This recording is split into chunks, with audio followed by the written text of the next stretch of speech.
rising to 10 to 15 knots after midnight.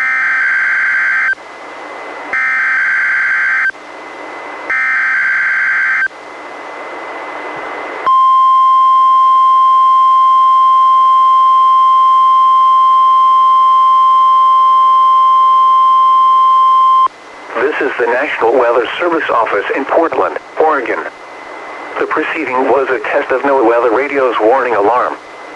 Tests of these receivers are normally conducted every Wednesday between 11 a.m. and noon.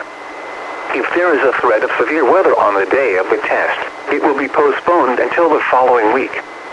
This concludes this test. We now return to our regular programming.